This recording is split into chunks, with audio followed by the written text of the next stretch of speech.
Welcome to another episode of Healing in Ways You Never Thought Possible with myself, host Dr. Dolores Fazzino. Do you ever feel like you're constantly in motion and can't seem to get off the doing mobile, as we call it? If so, this episode is for you because we're going to talk about doing versus being and how to integrate both of those into your life so that you could have a more rich and fulfilling and on purpose life for yourself.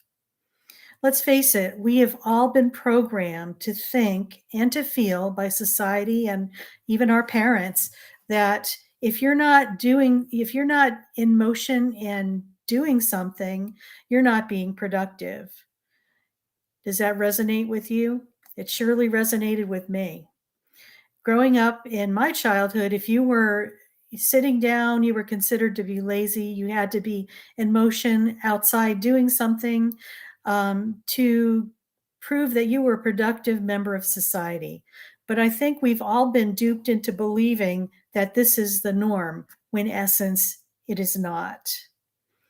Now, let's look at the whole concept of doing. Just imagine in your mind's eye that you have a list that has doing and being labeled on two separate pieces of paper. And we're going to talk about doing right now. So, doing is about trying to make something happen, it's about force, it's about pushing a boulder up a hill, it's about staying in motion. Doing is also about being in your head, in your headspace. It's about when you're in your headspace, you're trying to figure things out. When you're trying to figure things out and are in your headspace, rarely are you in the present moment. You are either sometimes contemplating yesterday or trying to foresee or predict tomorrow, but rarely are you in the present moment. The other thing is that you don't experience your emotions when you are in doing mode. Yes, a good tip or a hint that you're not experiencing your emotions, it's like you're intellectualizing your emotions. It's like you think you feel, whereas just feeling. Also, with being in your head, we have seen this in our society where we are constantly needing to be in motion. And you see this in corporate America. And hopefully, this will be shifting and changing in the relative near future. But they expect you to keep giving and giving and doing and producing, where we know that when you're constantly in motion and you don't have time to recharge, you have a tendency to stress yourself out. You get anxious. You start suffering health problems. You don't get really good sleep. You are trying to make something happen instead of just allowing it and being. You are in a drive that it's not going to be a long-term success. You might have small successes, but what happens is that you burn yourself out, you get sick, your resistance gets lower, you burn yourself out and you get sick. And sometimes that is what causes you to stop in your tracks. Now, what was interesting was that, we have just lived through the COVID pandemic. And, I know for many of us, the world came to a screeching halt. It's like that doing mobile that we've been always focused on, doing, and can't seem to stop and don't know how to get off that merry-go-round or doing mobile process. And we had the rich opportunity to do that about 3 years ago when the pandemic hit. Literally everything came to a screeching halt. There was no doing. You had to, pretty much not do and be at home. And for a lot of people, that was very challenging because they were always used to being in motion and movement. So what is there to do? Really nothing. So we've visited doing. Let's go and visit being now.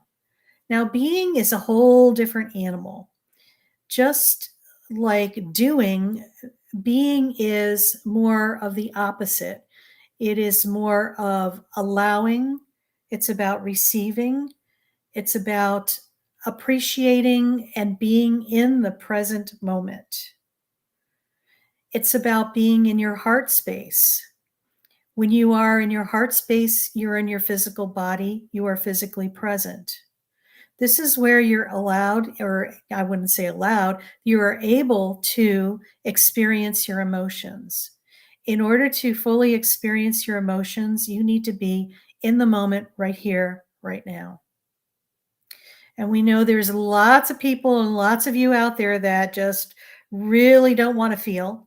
Maybe you've been programmed in your early childhood or even your adult life with your ancestors that it's not safe to feel. Feeling is weak. Feeling is not masculine. If you're a man, oh, excuse me.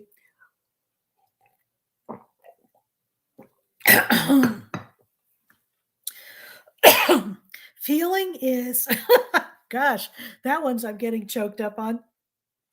Feelings they've been given a bad rap. Okay. They're a necessary thing that we all need to add to our lives, reintegrate into our lives, and allow them to be just what they are.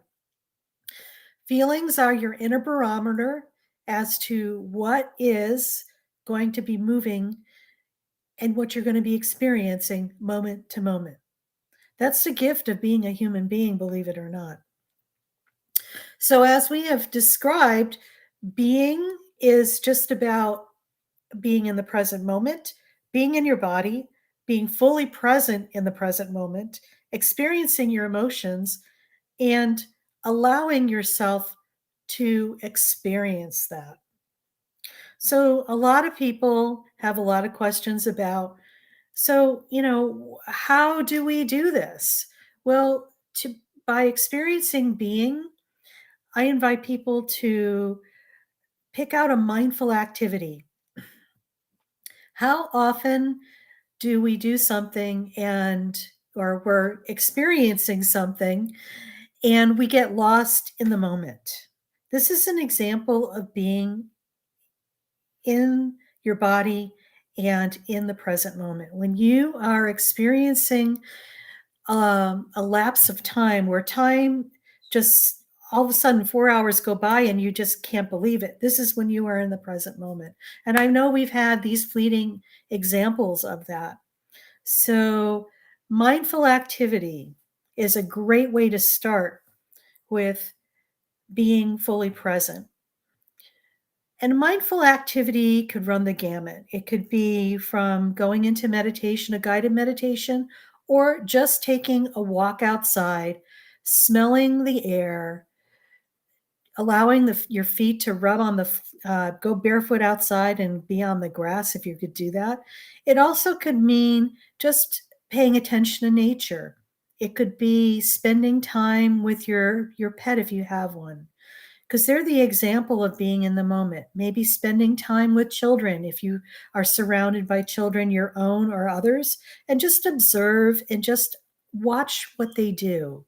They're the definition of in the moment. They kind of lose track of all time and they're present right here, right now. This is where you start from. Another example would be, when we look at our ancestors, but also look at our grandparents and our great grandparents and our family, they knew how to do mindful activity. That generation didn't have the internet, the TV, the radio, maybe, and they did mindful activity by doing crafts, by crocheting, knitting, darning, doing whatever they were doing was bringing them in the present moment. So when you are in the present moment, part of your physical body is right here, right now. You are part of that moment. So I invite you, maybe get a coloring book an adult coloring book. There's many apps on the phone now that allow you to do creative things and mindful type of things. I encourage you to do that. So the other thing is that I want to really drive home the fact that it's not a this or that of doing versus being. It's a this and that. You need both. What the difference is that we have been programmed to think that we start with doing and turn every boulder over to create, to see what we could find and, think about it and figure things out. And it could be exhaustive at best. What I'm going to encourage people is to start with being first. Go and have a mindful activity and just connect with your inner knowingness. When you're in your physical body, you could do that a lot easier than trying to think it. When you're being with it, you're in receptive mode. When you're in receptive mode, you're receiving information from the universe as to what is your next step, possibly. From there, you take that information and you go into doing mode. And then once you complete that, you come back to the being mode, get another piece of the pie or information, and go out and do it. It's actually more productive. You'll have more spare time, and you'll actually create things rather quickly versus trying to force and make something happen. The difference is allowing and receiving versus doing and forcing. And I'm just going to share a little bit of information just before we head off and share a story. I myself, in my 30s, was so focused on the doing part. In fact, I was so good at it, and I created things for myself, but at a cost. It cost my physical health because I was trying to make something happen. Yes, I had short achieved success, but not long lasting, and my health suffered because of that. For the last 20 years, I've been using this modality of going into being state first and then getting my divine download and then going into divine doing and vice versa. It's like going and creating an infinity sign. And when you see an infinity sign, it's a figure of 8 on its side. It's constantly in motion. And when it's constantly in motion, it's ebbing and flowing. It's not getting stuck and polarized on one side, either doing too much or being too much. It's an ebb and a flow. It's a dance. I just invite people to think about that and just to experience that. Do yourself a little experiment. Instead of doing something that you always do the opposite. Just go in reflect mode and just to be and just to experience what it's like to be in that place. You might get some huge insights about your next steps. And then when you get that piece of information, then go and allow yourself to go into doing. And when you complete that, go back into the quiet space of being within yourself and just ask what's next.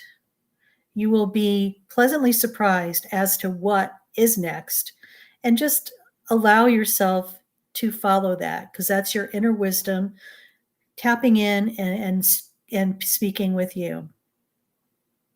So I want to thank you so much for listening. And if you have any questions, please pop up and write them out, and I will get back to you. And I'm just going to invite you all, if you like what you hear here, is to, go and I was going to say sign up.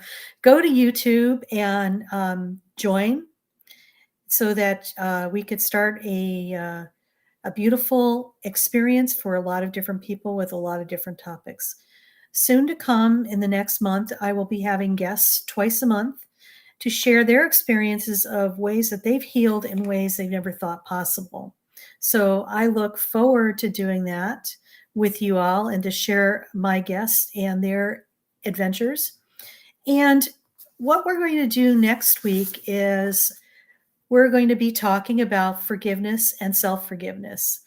I feel that our next episode will be probably pretty juicy because there's a lot of things that, and forgiveness is a real touchy subject for a lot of people.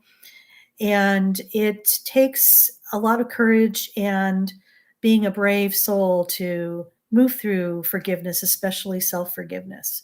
So I'm signing off for now. I'm Dr. Dolores Fazzino, nurse practitioner, medical intuitive, and energy whisperer. And have an awesome and blessed day. Take care.